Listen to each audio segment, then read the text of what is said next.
Hey guys, welcome back to another video, and in today's video we are going to talk about Epipremnum aureum, which is also known as the money plant, the pothos, which is the most common house plant, and we are going to talk about its care because the propagation has been already covered in the previous video, which I'll link it in my bio so you can watch that. About is where exactly was Epipremnum aureum originated.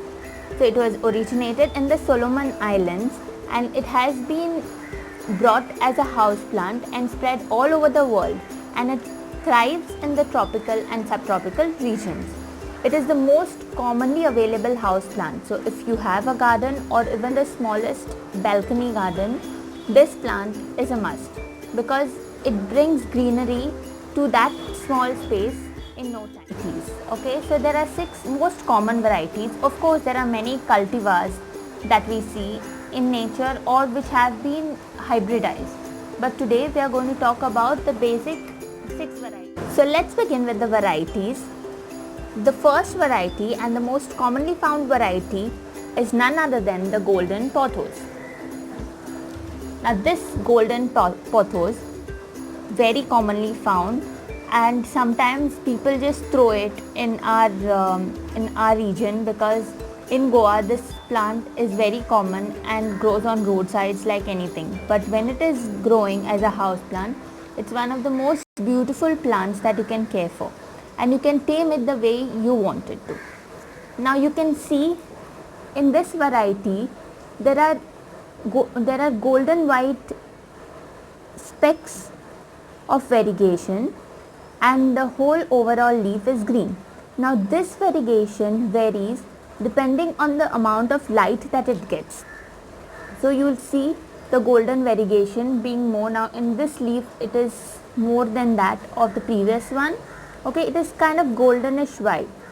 So you will find this commonly grown in people's houses, and when this plant starts trailing up the trees, it is magnificent. It has beautiful leaves and very big ones. I'll put a photo here so that you can connect to that. What we are going to talk about is the jade pothos. Now jade pothos, you can see this leaf here. It's plain green. It has no variegation but also looks very pretty and beautiful. Okay. The third one is the neon pothos.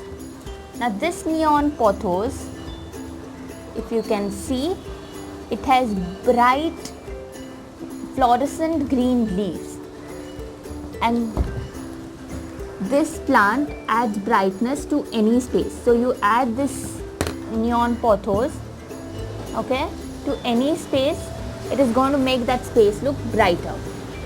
The fourth one is the marble queen.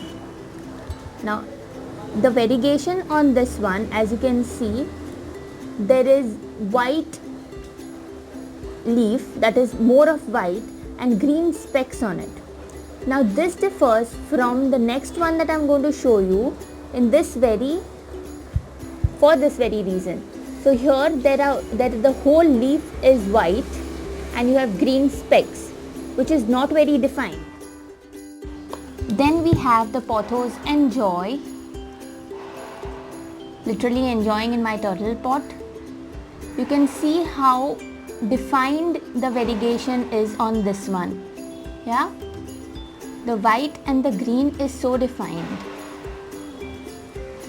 Now we have the sixth one, which is a combination.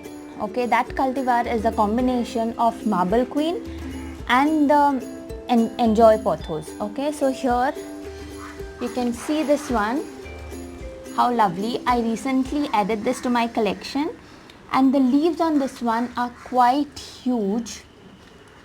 Let me show you a biggest leaf there. The leaves are quite big, and you can see it is defined as well as not defined. So you can see how big the leaves are. They are a little curled. So this one is called as a Manjula pothos. The name is very much Indian, but it is not cultivated in India. It is not originated in India. Moving on to the soil conditions. Now pothos are plants which love the well draining soil. Now how can you make the normal garden soil well draining is that you add little sand to it and a little coco peat. It will make the plants make the soil well draining, especially when the plant is indoor.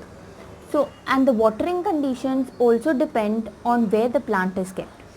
Now what happens is when the plant is rooted well, it does well in any conditions, but when the plant is not rooted well, remember that a well draining soil is the key to it for the plant to thrive. Now moving on to the water conditions. If the plant is kept indoors, the plant gets less amount of light. So when it's getting less amount of light, the amount of food produced by the plant is less. So the amount of water utilized by the plant is less. Hence the plant will require less amount of water. So the watering during this time is only when the soil of the plant is completely dry, you water it when it is indoors. Now when it is outdoors, what happens is it gets more light and hence produces more food through the process of photosynthesis and hence gives out more leaves. So the amount of water also it requires is more, and there are less chances of it rotting when it is outside under indirect light, whereas when it is indoors, it loves being under indirect bright light because then it will also have prominent variegation on it. Each variety will have a prominent variegation, whereas when it is indoors, sometimes the variegation tends to fade off. It is a rare case in case of pothos, but it happens. Then this is a plant which does well in any light conditions, but it thrives when it's given indirect sunlight. In low light, it will survive, but it will not thrive as much as it will when it's given bright light. Now many a times you will see that this plant is commonly grown in the bathrooms, so that a green corner can be created in the bathrooms. I recommend you to do that and see. I hope that this video was informative and you got to know a lot about pothos, and you're definitely going to grow more pothos in your houses. Let me know what you think about in the comments below. Until I see you next time, bye bye.